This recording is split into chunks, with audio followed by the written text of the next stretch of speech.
halika na sa amin ay sumama ka. Ngiti at sayang aming Ama, tara't manood kay Lilsat. Ohio, Team Lilsat. Hello mga bro. Wait lang, madilim. Anuhin ko yung screen. Ayan, lumiwanag ng buhay. Ohio po. Good morning. Marhaba. Ayan. Kasi meron akong viewer din, si ate. Young's Journey. Nanonood siya from Dubai. Tama ba yung location mo, ate? But anyways, yung ano po, yung mga past comments natin, yung mga recent comments natin na pwede kong ilagay sa vlog. Ngayon, ilalagay ko na po. Ayan. Pasensya na ako, may humihilik. Humihilik po si Jack Jack.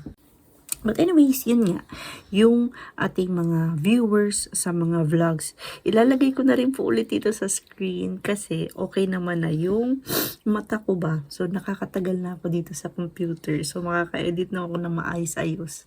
So, ayan, ibabalik ko na po yung mga pa-shoutout ko dito sa screen natin. So, yun.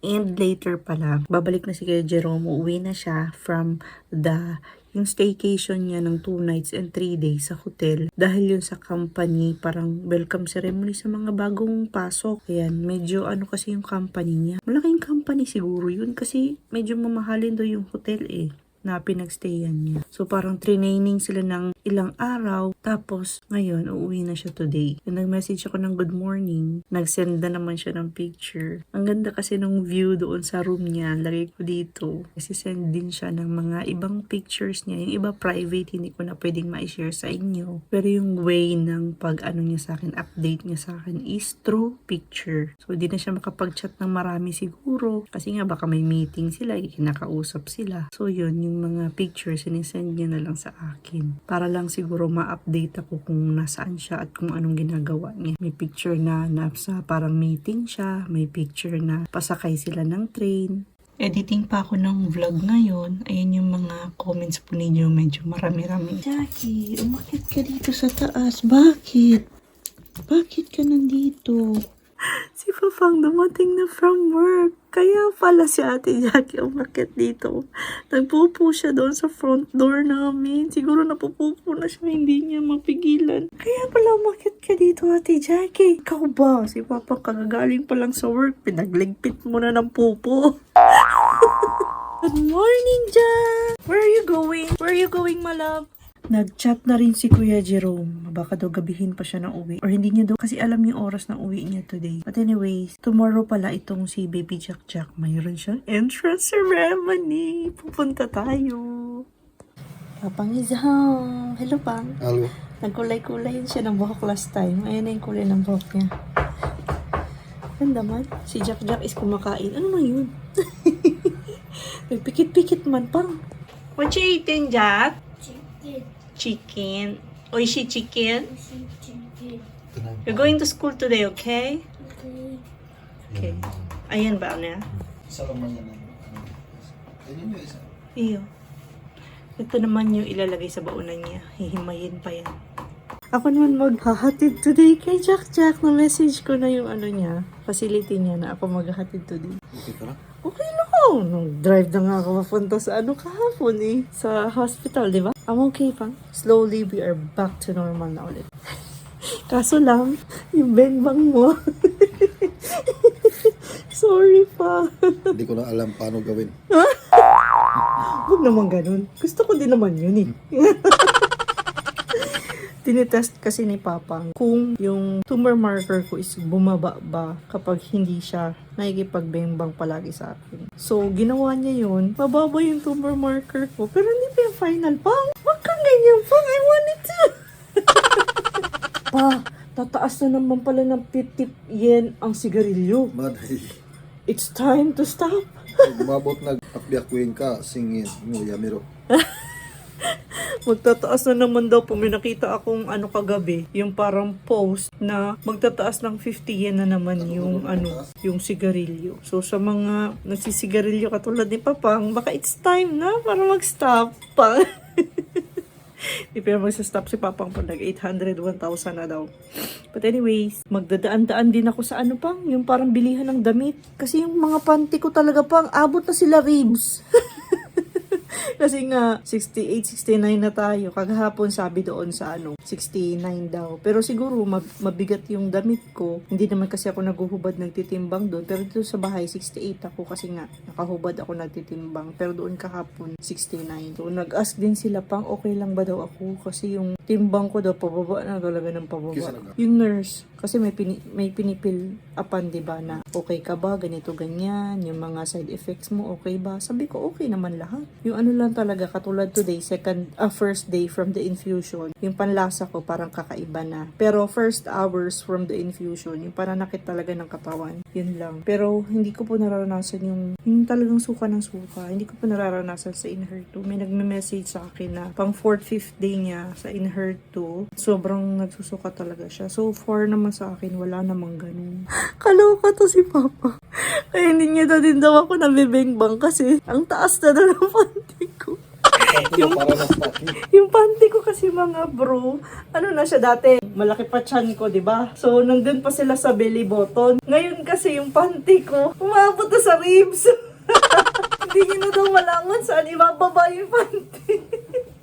Nandito na malakas sa ribs ko. Ang taas na. Ayan. Kasi nga, nag-ano na tayo, Dati kasi ang laki ng tiyan ko ba? So, ayan, body update tayo.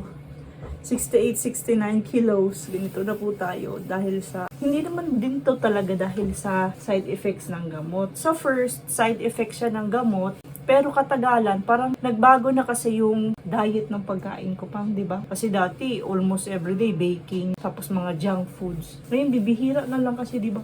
Hindi na talaga everyday. So, yun din yung isang naging dahilan. Pero before, side effects talaga. Nung nag-a-adjust pa ako sa mga side effects ng Inher2. Pero almost 15 kilos na din yung nabawas ko. First is yung panlasa sa pagkain, kakaiba. Wala akong ganang kumain. So yun, bili tayo ng panty para mabengbang na tayo. Bakit ka ganyan? Sama na siya. Kasi, panty na pala yung problema mo. Dapat sinabi mo. Wow! Rice! Natira rice, Loy. Nako ka naman. Isang subo na lang ng rice pa. Good susama deshta daw pang. Hindi niya pala naubos pang kasi wala ng ulam.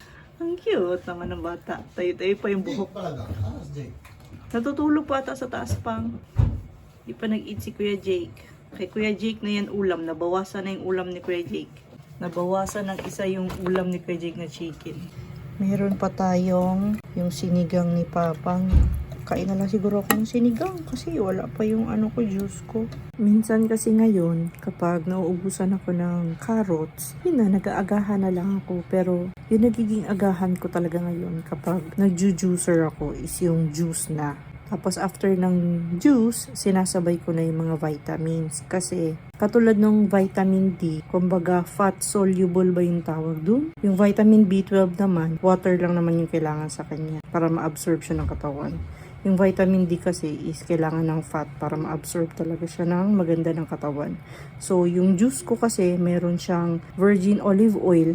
Kaya after kong inumin yung juice, sinasabay ko na yung dalawang supplements ko. But anyways, yun nga, mamaya, bibili tayo ng carrots kasi naubusan na. And dadaan tayo sa bilihan ng panty. Kasi kailangan na natin yung medyo maliit-liit na panty. Para mabingbang tayo. Charis. Yung kuya ni Papa, ang kasamahan niya sa trabaho, pinag-uwi siya nitong, yung hipon. Hindi ko na ito makain. Si Papang lang makakakain ito. Bawal kasi yan sa akin eh. Asus, nag-love-love. Oh, Ate Jackie, naibog, nainggit si Ate Jackie, nag-love-love si Papa, tsaka si Jack. Naubos na ni Jack yung kanyang pagkain. Ako naman ang kakain, kain tayo. Kain breakfast. Sarap ng sinigang. After din palang kumain, merong pinapainom sa akin na gamot. Ito siya good for parang kahapon yung first day, second day, third days.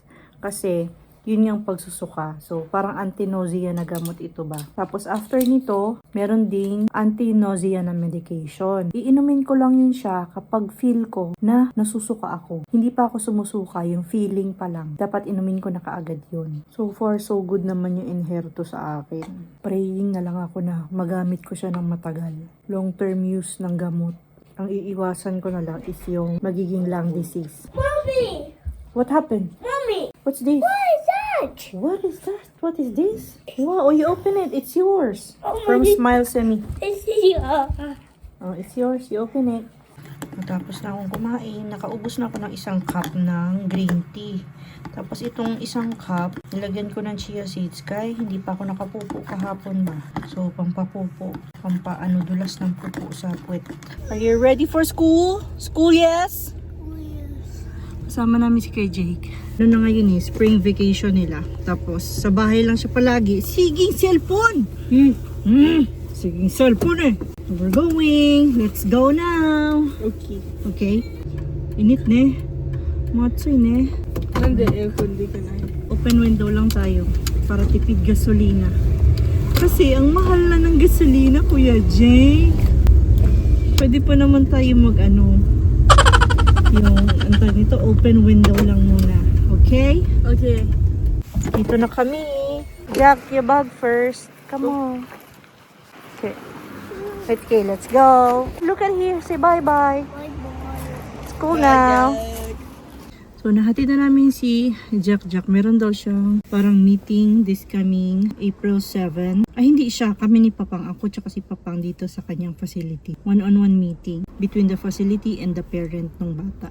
Tapos si Kuya Jay, gusto niyang pumunta sa malapit na park dito. Punta tayo saglit kasi parang nag-start na rin yung sakura dito. Gusto niya na magpa-picture. So, tara. Wow! Almost lahat na pala ng sakura trees dito nag-bloom na.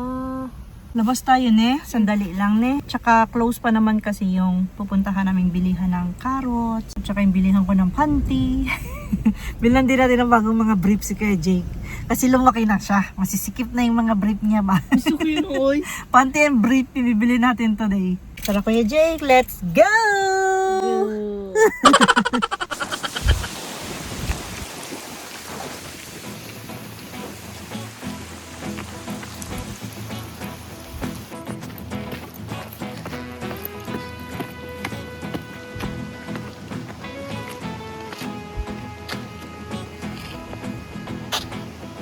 Kirina ta dyan. Ganda na ne. Oh. Ganda. Picture ka man kaya. Let's go picture. 1, 2, 3. 1, 2, 3. Okay. Wow. Wow, ganda. Oh my God, it's so pretty.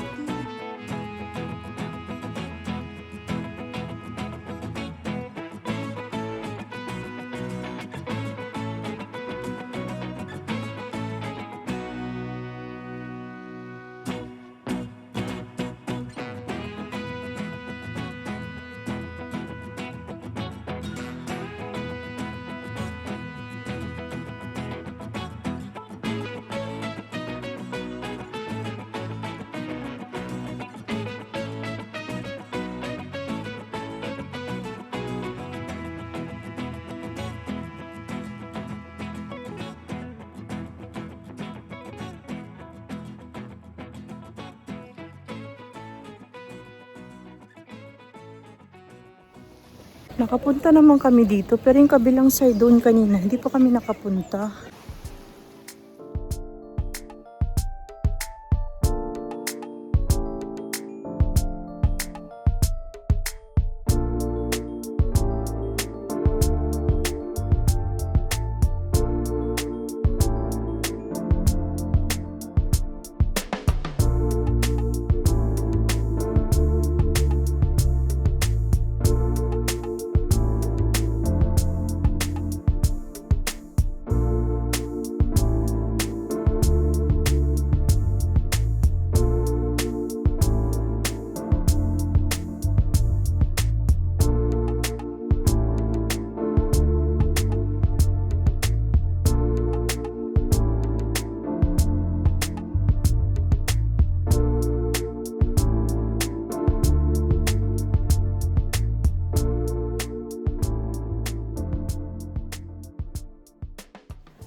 Tara na.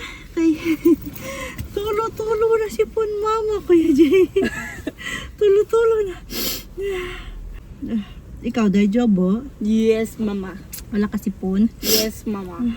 Grabe yung sipon ko, tulo. Tara, let's go! Punta na tayo sa bilihan ng brief at saka pante. Nandito na tayo. Diyan kami sa Akanorin. Tapos, pagkatapos, pupunta kami doon sa Valor Supermarket. Ayan. Tingin na rin tayo ng murang bigas doon sa Vidrag. Kasi paubos na yung bigas sa bahay. So, dito tayo today. Let's go! Baka hindi na tayo masyado makapag-vlog-vlog sa loob. Kasi baka bawal. Parang okay naman mag-vlog dito sa loob. Kasi wala naman yung nakalagay na camera na may ganun. Baka okay lang. May mga sale-sale na sila. May mga sale-sale sila. Akanorin po ito. Ingat-ingat pa rin tayo sa pag-vlog kasi may mga tao. Baka yung mga tao ang pagalitan tayo ba? Kasi masama sila sa vlog ko. But anyways, mag-ano muna kami, tingin-tingin muna kami kay Jake dito. Pag uwi mamaya, i-haul na lang natin kung ano yung mga mabibili namin today. Dito sa Akanorin at saka doon sa Valor. Oh my God, we are back home. Si Jake, nakarating kami ng bahay. Hindi pala siya naka-seatbelt. Tapos may nakasalubong kaming police car. Baka puntahan tayo nung dito sa bahay. Sana hindi ka nakita na hindi ka pala naka-seatbelt. Tsaka niya lang na-realize na wala na pala siyang seatbelt. But anyways, mag-haul tayo. Hindi na kami nakapunta doon sa Vidrag kasi nakabili na ako ng yung parang R1. Naubos na yung R1 ko. Hindi na rin ako bumili ng bigas. Sa sunod na lang, reste ni Papang. So, ang i-haul natin muna today is yung sa Valor na supermarket. Ilalast ko na lang yung sa Akanorin. Okay, let's start. And si Kuya Jake yung aking. Mabang na si Kuya Jake. Ayun na sa likod, tingnan nyo. Ayun na yung tsura niya. Ready to tanggap na. Okay, let's start. Ayun pala, nakikita pala siya sa TV. Yung reflection niya sa TV. Ayan, meron tayong pechay, grapes, red onion, country mom choco chips, apple juice, jack-jack, nori, unsweetened or no sugar na almond milk. Mukha si Kuya Jake nito, tapioca. Recommended namin na jelly dito sa Japan. Mga bagong toothbrush for Kuya Jake, for Kuya Jerome, for Papang, and akin. Sabong panlaba. Kiwi. Na-curious ako nito kasi color red daw yung loob. Strawberries. Ang bango. Apples. Mga ribs ng baboy. Carrots. Medyo mahal yung carrots nila doon. 4 pieces, 250 yen. And lastly, kaya hindi na kami pumunta sa Vidrag kasi bumili ako nitong R1. Hindi na lang din ako ang umiinom nito. Umiinom na rin si Papang at si Kuya Jerome kasi. So, isang box na yung binili ko. Ilang pieces ba to? Walang nakalagay kung ilang pieces. Wait, buksan natin. Ay! Ayan pala, 12 pieces, 112 grams, 12 pieces yung laman. So, ayan. Tada! So, yun yung lahat ng napamili namin sa Valor Supermarket. And mag-move on tayo ngayon sa mga napamili namin sa Akanorin. Ayan, Akanorin Hall. Medyo marami-rami, pero puro brief tsaka pante. So, yung sa akin muna, nagmahal yung parang binibili kong panty doon. Kasi dati, tag 450 lang to eh. Ngayon, ayan na yung price niya. So, bumili tayo ng dalawa. Pinapakita ko na naman sa inyo yung panty ko. Size M na tayo ngayon. From LL, naging L, naging M na ngayon. So, tag 2 pieces, 759. Medyo mahal na ang pante. Tapos, si Kuya Jake, bumili ko, ayan. Bali, 4 to kasi tag 2 sa isang pack. Medyo mura-mura yung mga pambata. Ayan, 539 with tax. So, ito kay Kuya Jake ito. Si Baby Jack-Jack, binilihan ko na rin. Meron pa naman siyang mga ibang brief dyan, yung mga bigay-bigay sa kanya. Pero bumili na lang din ako kasi parang size 100 na siya ngayon. Kasi yung mga ibang brief dyan sa taas, parang medyo konting masikip na sa kanya. So gusto kong malaman yung size niya ngayon, kung 100 na ba yung size niya. Yun lang sila ng price kay Kuya Jake. 2 pieces, tapos ayan yung price. Next one, binilihan ko si Kuya Jerome and si Papang. This one is for Papang. 3 piraso na siya, ayan. Ayan, 3 piraso. Tapos, ayun yung presyo sa 3 piraso. Same kay Kuya Jerome. Ayan. Kasi magtatrabaho na nga si Kuya Jerome. Dapat na magandang brief. Papasok ng trabaho, dapat bago din yung brief. So, yun lang naman yung napamili namin doon sa Akanorin. Tapos, oh my God. Umabot ng kalahating lapad. Yung mga brief at pante, umabot ng kalahating lapad. Ganun na kamahal dito sa Japan. But anyways, hindi ko alam kung masusundo ko today si Kuya Jerome kasi sabi niya, parang gagabihin siya. Tapos maglalakad na lang din daw siya pa uwi kasi may malapit naman na train station dito sa amin. Doon na lang daw siya bababa. Pero i-end ko na yung vlog ko today kasi magbo-vlog pa ako tomorrow. Magbo-vlog ako tomorrow kasi punta tayo sa Hoyquen entrance ceremony ni Baby Jack. And pupunta kami lahat. So yun lang, maraming salamat po sa panonood. Ali Kuya JK, magbababay na tayo. Maraming salamat po sa panonood and sa pagtambay today sa channel namin. And always remember, whatever you are, be good one. Bye-bye for now and see you again on our next one. Bye! Sa next vlog po uli! Bye po!